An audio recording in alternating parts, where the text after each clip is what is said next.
Hello and welcome everybody to another StarCraft 2 cast by Glitch. Today, I'm going to be bringing to you a best of 3 from the GIGABYTE Cup. This is from the most recent North American GIGABYTE Cup. God, I blanked really bad there. Holy cow. Game 1 is going to be here on Antiga Shipyards. This is going to be a best of 3.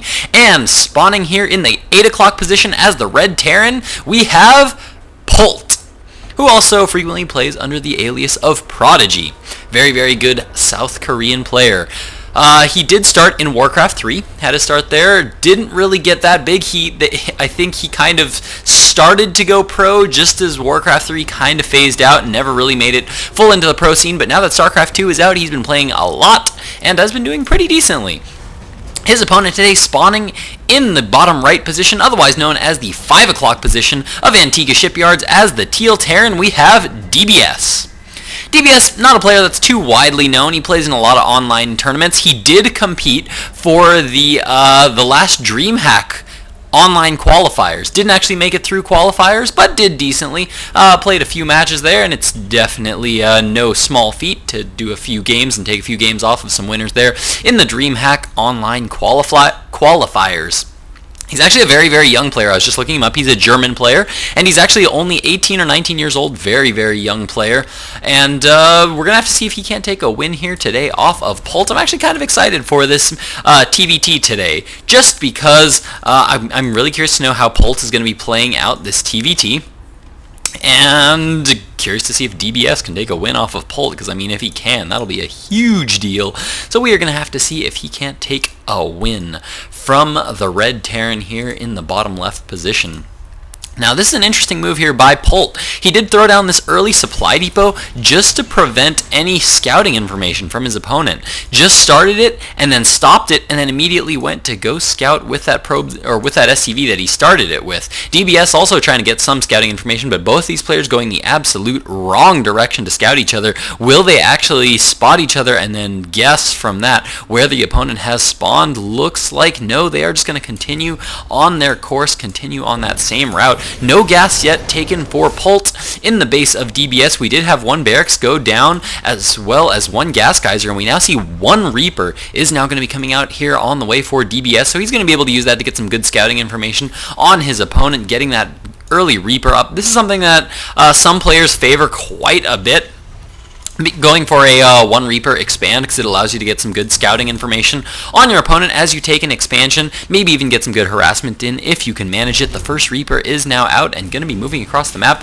In the meantime, is SCV going to be getting to his opponent's base? Is he actually going to be doing with it anything with it, that is, as that Reaper is just about to get there anyway? I think that SCV is rather superfluous at this point. No, it looks like he's going to be pulling the SCV with him into the natural expansion at least. That is going to be about as far as that SCV can go, as there are a lot of Marines and a supply depot, and here he goes. He's going to be poking up the ramp. The SCV does go down. Polt manages to take it out there, but he does get a count on those Marines, and he's going to see that there weren't that many there. 4 is not a huge number of Marines to have at the front of the base for this point in time.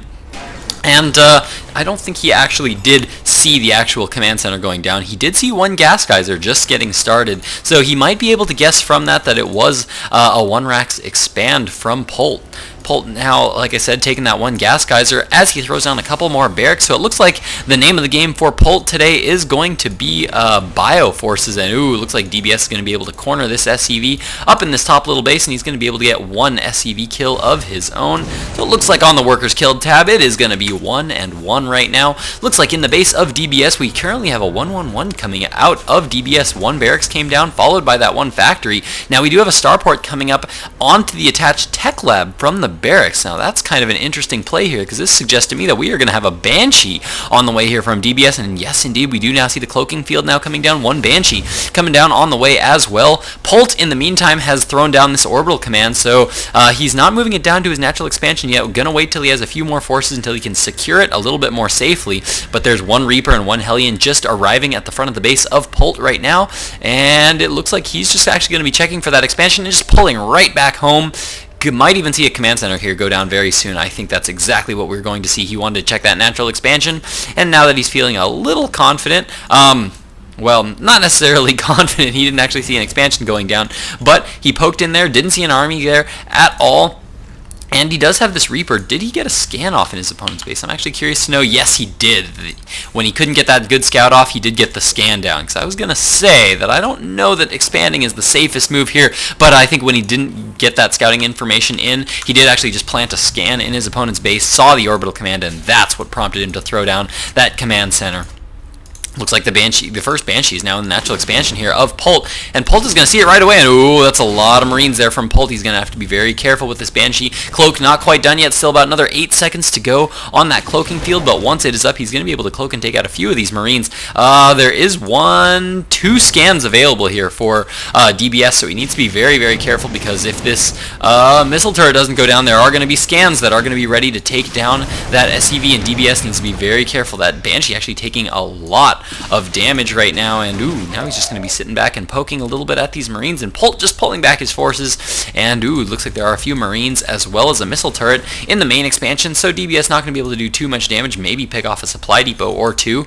In the base of DBS, we do have 1 other Banshee now out on the field, siege tanks as well as siege mode being prepared at this factory. We do see the barracks has produced a reactor now, and he's now double producing Marines, couple of Hellions out on the map as well. Ooh, and the second Banshee going to be moving in right now, going to start to pick off a few Marines. Needs to be very careful about how he controls this, because there are still 2 scans. Yep, still almost 3 scans now available here for Polt. He is saving up some of his scans right now. Very, very smart play here by Polt. Wants to save up those scans so that in case this Banshee harass ends up being a little longer than he would like it to be, then he will have just enough scans to be able to deal with this. We do see that Starport was on a reactor, now going to be swapping.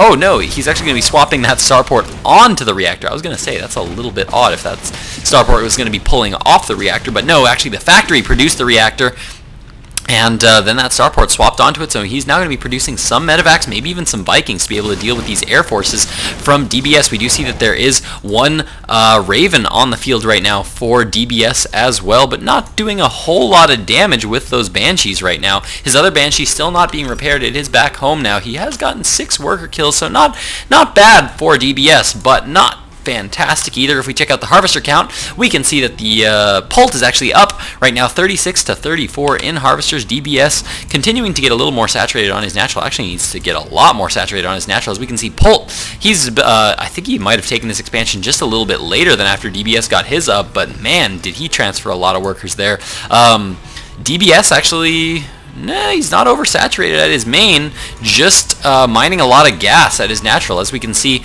Polt did not decide to opt for these early gas geysers and was going strictly for minerals, while DBS was going for a little bit more tech-based play. That is, of course, what allowed him to get up that early Raven, these Banshees, as well as these siege tanks with siege mode, and he's now moving out. These Marines currently have no upgrades right now. We currently see that more barracks are being thrown down, but oh no, I think all these forces are going to get cut off here by Polt. Polt is out here with a lot of Marines. He has no upgrades either on his Marines, but man, there are just a lot of them. But it looks like he is actually going to force Prodigy, or Polt, back rather, with these siege tanks now on the map. Gonna have to retreat, gonna need to get up some siege tanks of his own, and here comes Polt once again trying to engage when those siege tanks are not sieged up. And oh man, I don't know about this engagement here from Polt. He's gonna lose a lot of his Marines here. Is the trade gonna be worth it? He's exchanging a lot of things here for these Marines, and now he's just gonna be pulling back with the remainder of his forces. Yes, and as we can see, he did lose more than DBS in that matchup. So far, he is behind in that unit's loss tab. In the meantime, we do now have more barracks going up here for Polt. We do currently have 2 barracks. I think it's about to be 3 barracks coming up here for Polt. One of them has a reactor, one with Tech Lab. In terms of upgrades, he did finish Stim and Combat Shield. No Concussive Shell going down yet for Prodigy, and that is, of course, because he is not producing any Marauders. We do now see, interestingly enough, that he is going to be going for another small engagement here as he's trying to push forward a little bit. DBS did pull back to his base to defend and try to build up a few more of his forces. And it looks like Polt is going to get a little bit aggressive here on his own. He's now moving out with a good number of Marines. Only 1 siege tank, though. And the siege tank count here for DBS is definitely much, much higher. He's got 2 here and 2 up on the high ground. There we go. I knew he had more than that. He did place 2 up on the high ground. They're actually a little bit far back right now. I would have actually liked him to be just a little bit closer to that edge. Right now, he can only shoot Marines that are in this small range down here. Would have liked him. There we go. Looks like he's now sieging up, and ooh, he does have this sensor tower in place, and through that, he can see that there are forces lining up over here, and he's afraid of drops right now because he actually can't actually see the units. He just sees the red dot, so he knows a drop could be coming that way. So he had to move some of his units over there, and he's sending in the Cloaked Banshee to get some more scouting information. Really, really like that play by DBS, not bothering to waste a scan or anything like that. And it looks like Polt is going to be moving out here once again. Notice he produced 4 medevacs, and now he's transitioning strictly into Viking play, wants to control that air count. And I think that's a very, very smart move. When you are going Marine Siege Tank versus Marine Siege Tank, the first thing you want to do is you want to try to siege air. You want to try to seize air control as early as you can, because if you have complete air domination, it won't even matter how many more siege tanks your opponent has than you do, just because you're going to be able to get the range advantage, because siege tanks can, of course, shoot a little bit farther than we can see. As you can see, we actually don't have a good siege tank here. That's a good example right now, because we do have siege tanks spotting for the other siege tanks. But the Vikings allow your siege tanks to get more range than your opponent, so if you can seize that air control, as we can see that Polt completely has air control right now. He's got 4 Vikings. His opponent has only 1, and I think that Viking is actually gone right now. I don't even know where that Viking is. Oh, here it is. It's hanging out in the back right now. And see, with this forward Viking, he's going to be able to scout a lot of information on his opponent and get a lot of good scouting on that siege tank.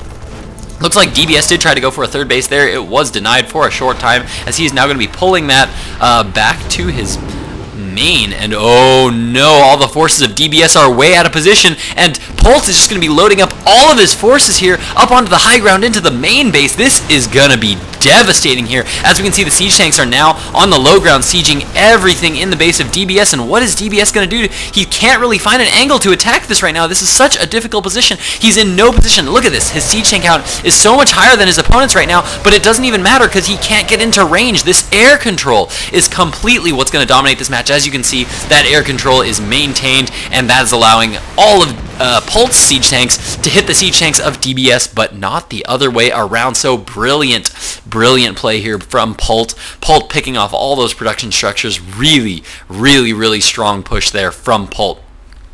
That was game 1 of this series. Polt taking it. DBS is going to have to win game 2 if he's going to want to push this to game 3 and have any chance of taking the series. So stick with me, guys. Game 2 of Polt versus DBS from the Gigabyte Cup coming up in just a moment.